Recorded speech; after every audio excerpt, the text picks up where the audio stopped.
Disclaimer, hindi ito ang sanggunian ng history ng badminton at laws of badminton. Kung nais mong matutunan ng higit pa, mayroong impormasyon sa description. Muli, pang-edukasyong paggamit lamang. Good morning po sa inyo lahat. Ako po si Romeo Fitzgerald Delmo at ngayon, ako pong tuturo sa inyo ang badminton. Ang badminton po ay may kanyang history just like any other sport. Meron po siyang rules and regulations to follow. Meron po siyang mga officials kung sino po nagfa-facilitate ng laro at especially kung ano ba yung games na nangyayari sa badminton. Yung mga ituturo ko po dito is just the brief or overview of badminton. Kung gusto niyo pa pong malaman ang mga in-depth knowledge or yung mga advanced techniques or advanced knowledge about badminton, lahat po ng aking mga information ay nakalink po sa baba. Introduction of badminton. So, badminton is a game that is played on a lawn or a court dahil po sa mga purposes of casual or competitive play. The main premise of badminton is it is a game that uses a racket o raketa, wala lang po ang example dito, and a shuttlecock which is this kind of object. Ito po yung picture ng shuttlecock. Magbibigay pa po ako ng mga pictures doon sa aking editor. Pasok editor. Siya po ang bahala doon sa raketa and shuttlecock. At yung sa main presentation ko po. Anyway, badminton uses shuttlecock and racket. A brief history of badminton. So this is the history of badminton. Tatalakayin ko po is only brief or meaning yung mga events na kung saan inisip ko silang mahalaga sa development of badminton. First and foremost, walang bagay ang nagsisis to exist kung wala siyang origin. Lahat ng bagay ay may origin. Ano nga? Badminton has an origin. The historians made traces of badminton equipment in ancient Greece, China, and India. The game was closely related children's game as the game wherein they use battledore or a raketa and a shuttlecock. Kung anong alam natin ngayong paglalaro ng badminton, kung sa pinapalo natin yung itong shuttlecock pataas hanggang hindi siya mahulog. So nilalaro na pala yun ng mga bata dati. Jump back into modern times. So 1860s. Noong 1860s, the game that was played by British officers in India. So it was called Puna. P-O-O-N-A. Puna. Ang dahilan kung bakit may British Army officers in India, Britain acknowledged the importance of India, so they stationed their army there. Matatalino yung mga army dahil syempre sobrang boring pag naghihintay ka lang kung ano mangyayari in a war. Playing Puna was their part of their entertainment. 1873, nagkaroon na parang mystery. Ano bang mystery yun, Mr. Delmo? The mystery was who named the game badminton. Sino yung nagpangalan ng badminton sa game? Wala nakakalam. Historians trace it, wala silang mahanap. Yung mga detectives in history, wala silang mahanap kung sino at bakit pinangalanan yung game as badminton. Walang alam. May isang building, Duke of Beaufort's house in Gloucestershire, England. Dahil nga nakakabulol, Gloucestershire, England. Building na yon is named Badminton. What a coincidence. In that building, it was first laid there. The game badminton was first played there. There was a badminton building. Fast forward ng madaming panahon, from 1873 to 1934, the popularity of the game was increasing. Marami naglalaro and ganyan-ganyan. Kinakailangan siya ng rules and regulations. And most importantly, bago do sa rules and regulations, is a governing body. Sila yung didikta kung ano ba yung rules na dapat meron sa isang game. So, 1934, the World Governing Body for Badminton, which is called BWF or Badminton World Federation, was formed. So, ayan, nagkaroon na ng governing body. 1934, BWF was formed. So, 1972. In 1972, it made a great influence in the world of badminton. Ano ba nangyari in 1972? In 1972, badminton first appeared in the Olympics. Siyempre, due to popularity, sabi, ay, pasok nyo tong badminton sa Olympics. Sige. Ayan, pinasok na yung badminton in Olympics. But only as a demonstration sport. So, pinapakita pa lang nila, dine-demonstrate pa lang nila kung ano ba talaga ang badminton.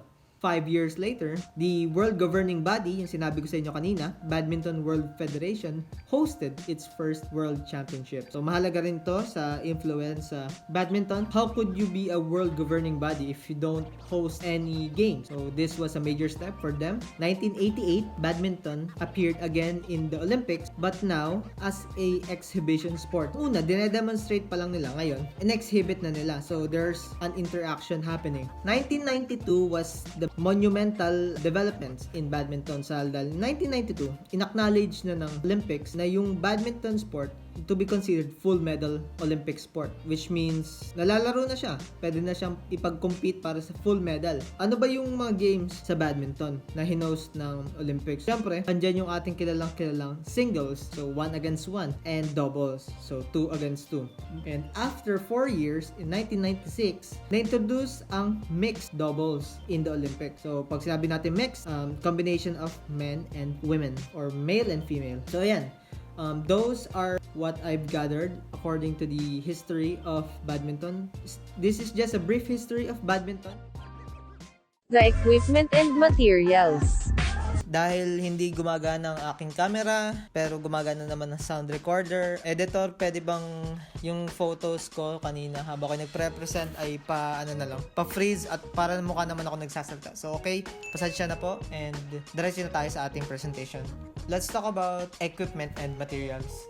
Equipment and materials are necessary to play a sport. And in this case, these equipment and materials are important in order to play badminton. Wala po siyang specific order. Okay, first, let's talk about shuttlecock. Shuttlecock, historically also known as bird or birdie, ay gawa sa goose feathers, yung kanyang dulo. And yung gitna, pinapalibutan na parang red tape, is made out of cork. O yung nakikita natin sa mga wine bottles. Kung hindi kayo familiar sa cork, isipin nyo na lang siya as a similar to a wood surface, pero mas malambot siya. While also durability. Anyway, meron din tayong dalawang examples ng shuttlecock, yung gawa sa feather and yung gawa sa plastic.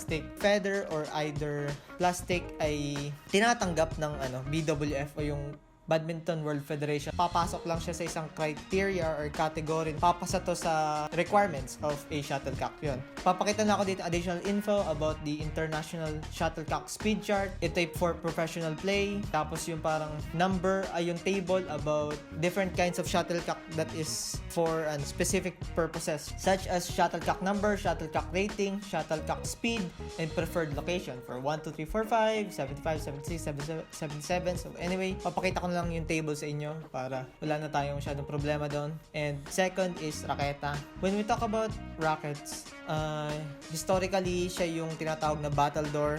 Pag sinabing racket, siya yung pamalo, no? Yun nga, yung sabi nga ni Sir Jomar Medrano, yung kanyang raketa na solid daw, sobrang gaan dahil carbon, lodi carbon, di ba? Lighter badminton racket, yung mga magagaan na raketa is better talaga for playing badminton, while heavier raketas are for training, madalas for training. Bibigay ulit ako ng isa pang table, different kinds of raketa, in a way na yung specific grams niya ay kung saang function siya mapasok. Yung raketa kasi in a whole, pwede siyang i-modify, no? Competitive sport ng badminton. Sinusukat doon yung string diameter and string tension. Minemeasure yung tatag ng string. Depende sa pounds. Kasi yun nga. Papakita ko na sa inyo yung table for beginners, intermediate, and advanced players. Siyempre, yung hawakan ng raketa mo. Depende yon kung gaano kalaki yung iyong kamay. Shape of the racket frame. Kung isometric, kung bilog or oval, o yung oblong. Balance of the racket. Siyempre, dapat even, no? Shaft or flexibility and string tension. Yun lang. Sumunod naman tayo sa shoes. Siyempre, maganda talaga pag may sapatos, no? Ang sapatos kasi ng badminton ay may sapatos talagang dedicated for playing badminton o dus para sa court ng badminton. Kailangan mo ng agility, kailangan mo ng flexibility, kailangan mo ng speed. Kaya siyempre, dapat yung sapatos mo kakayanin yung pressure nung iyong bigat. Kikita ko sa ibang mga players, ang madalas na sinasabi is bumili daw nung sapatos na may gum sole. Papakita ko lang sa inyo picture kung sakaling gusto nyong maglaro ng badminton professionally. Yung magandang tingnan for a badminton shoe is kaya nung sapatos na dalhin yung iyong katawan nang hindi ka nadudulas. Yun lang. Number 4. accessories or apparel and accessories. So self-explanatory na to. May ibang tao na maraming accessories sa katawan. Ang naalala ko lang na pwede mong dalhin na apparel and accessory ay yung grips at yung grip powder. Yun sa chalk ba? Yung wristband or headband pwede naman magsuot. Maganda yung headband kapag syempre mahaba yung buhok mo. Pag nagtutulo kasi yung pawis mo, parang pipigil yung headband. T-shirt, short, of course, kailangan yan. Nakamaong ka dun. Yung huli kong nilagay is badminton net. Siyempre, provided na yan. Nilagay ko lang siya dahil ang cute nung badminton net doon. And yun lang. So, recap, shuttlecock, alam nyo naman yan. Raketa, yung pamalo. Number 3, badminton shoes. Dedicated yung badminton shoes for badminton and accessories. Depende na yung accessories sa inyo. So, yan. That is all for equipment and materials. Thank you! Ground rules sa badminton. So, yan. Tapos na tayo sa equipment and materials. Let's go about ground rules. Pag sinabi natin ground rules, yun yung batas dun sa habang naglalaro ka na. So, yan. Katulad ng ibang sport, lahat ng sport ay may kanya-kanyang rules and regulations na sinusunod. Hindi exception ang badminton. Hindi ko na masyadong specifics lahat ng ground rules. Papakita na lang ako ng picture habang binabasa ko yung iba. Papaliwanag ko sa inyo yung basic idea. So, yan. Scoring system. Paano ba nagsuscore sa badminton? Yung isang laro ay nagko-consist ng best of 3. At yung best of 3 na yon, best of 3 ay kailangan manalo ka ng at least 21 points. Tuwing may laban, lagi may magsaserve. At tuwing may magsaserve, lagi may point na mananalo. Kung sino yung mananalo dun sa laban na yon, sila yung madadagdagan ng point. Paunahan lang kayo mag 21 points. Nag 20 all na. O kaya nag 29 all. Pag 20 all na daw, kung sinong side ang makakaroon ng 2 points na lead, siya yung mananalo ng larong yun. Katulad nga sabi ni Sir Jomar, kapag nga 20-20 na lahat, kailangan lang nila makalamang ng 2 puntos. Pero paano naman kapag 29? So may limit po yan. Pag 29-29 na yung both sides, I mean kung sinong side yung makascore ng 30th point, siya yung mananalo ng game. Kasi parang yun yung limit. So the side winning a game serves first in the next game. So ayun, kung sino man nanalo doon sa unang game, siya yung una magse-serve sa next game. May pahinga din naman pag badminton, no? Interval and change of ends. When the leading score reaches 11 points, players have a 60-second interval, meaning pahinga muna sila 1 minuto, no? At a 2-minute interval between each game is allowed. So in the third game, player change ends when the leading score reaches 11 points.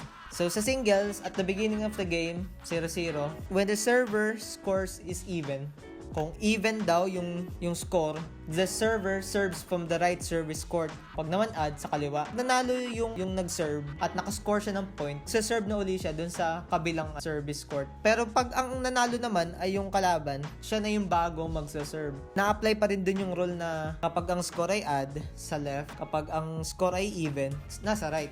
Yung court kasi, di ba iisa lang yung court, pero dalawa yung linya, 2 sets of lines siya. Iba yung linya na ginagamit pag singles, iba rin yung ginagamit sa doubles. Ang sabi sa doubles ay, a side has only 1 set. At papakita ko sa inyo yung diagram, kahit na mahaba siya, at ayoko rin siya ipaliwanag lahat. So yeah, medyo nakakalito yung sa doubles, pero kapag nasa on-court na tayo, madali na siya. Thank you.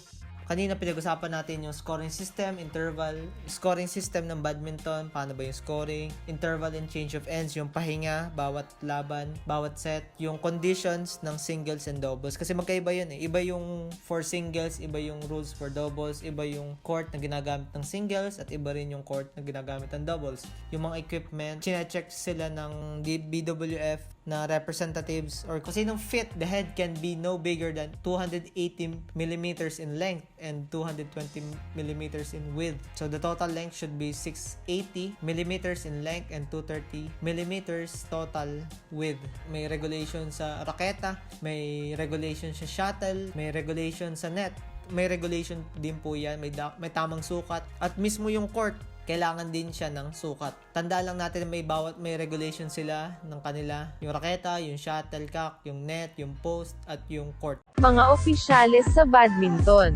Ngayon, pag-uusapan naman natin yung mga importanteng tao na namamahala sa sports. Mahalaga itong 4 na taong ito dahil sila yung representative ng BWF para mamalakad nga at mamahala na yung atin nilalarong badminton ay naayon sa rules, nasusunod yung rules, nasusunod yung fairness, no? Referee ay isa sa mga, siya yung may pinaka most important role sa tournament. Bakit? Kasi siya yung in charge sa competition. Yung referee dapat ang mag-ensure yun na yung competition na yun o kaya yung tournament na yun ay sumusunod sa batas ng badminton. Court, yung raketa, yung shuttlecock measurement, yung regulations ng BWF, Badminton World Federation. The referee rin yung may last word kapag magkakaroon ng argument doon sa umpire at doon sa player or team. May different levels of referees. So may tinatawag tayong national level referee, European Continental referee. Kapag naandun ka na sa high level of pagiging referee, kailangan din BWF accredited, certificated with the highest level. Dumadaan din siya sa isang training or assessment. Retirement age siya ng 65 years old. Pag tumanda pa doon, di na tinatanggap. Let's talk about umpire naman. Ang umpire ay siya yung nasa high ground, elevated yung position niya para makita niya yung court. In charge dun sa court. Ang gampanin ng isang umpire ay naka-follow sa laws of badminton, the regulations of the Badminton World Federation, to make judge about service fault ng ibang player. Nagkikip siya ng record for any misbehavior or incident. Nasabi niya agad yun sa referee. Siya rin ang responsible sa pag-keep ng record or yung match score bago pa siya ma-announce sa isang game. The umpire has control over the specific match but also needs to report any serious acts to the referee. Ang retirement age ng umpire ay 60 years old.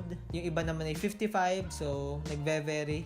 Yung third naman is the service judge. As the name suggests, service judge. Responsible para sa service fault. At siya rin yung tagabigay ng shuttlecock para sa mga tropa, para doon sa mga manlalaro. Yung unang serve kasi yung isa sa mga pinaka-importante at dapat ma-perfect na shot ng player. Service judge, siya yung tagatingin ng service fault, may error sa service para mag-make call. Siya rin yung tagabigay ng shuttlecock. Naman lahat ng panahon ay marami tayong officials na nag-o-officiate sa isang tournament, sa isang match. Kadalasan kasi wala ng service judge, tumitingin na lang ay yung umpire. Pero yun nga, pag may service judge, mas madali na yung trabaho ng umpire. Training ng service judge, kailangan din yung assessment, at ganun din naman ang retirement ng service judge. Last but not the least, si line judge. Katulad nga nung pangalan, yung line judge, sila yung tagatingin ng linya. Sila yung titingin kung yung shuttlecock ba ay lumampas, yung tinatawag nating in or out dun sa linya. Kahit na may modern equipment tayo, iba pa rin yung dedicated talaga na titingnan yung lagpak ng shuttle. Pag professional games talaga. 1 to 3 line judges ang nakaantabay o minsan 4 or 5 pa para lang talaga matingnan yung shuttle kung lalagpak do sa linya. Mahirap ang trabaho ng line judge kasi kapag sila yung nagtawag na ay out yan, may iba kasing player na naninigaw ng judge. Kapag may 10 line judge, for example is professional games nga, ito yung dito sila ipoposisyon. Una muna ay yung 2 line judge, sila ang bahala para doon sa short service. Magkabilaan yan, 1 on each side.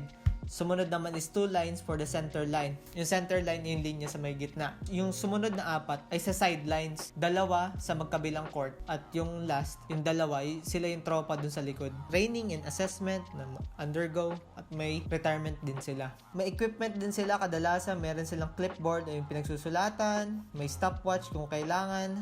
Kailangan natin igalang yung ating mga officials pag naglalaro tayo. Ginagawa lang naman nilang fair and disciplined yung game. Yun lang naman ang officials in badminton. Thank you!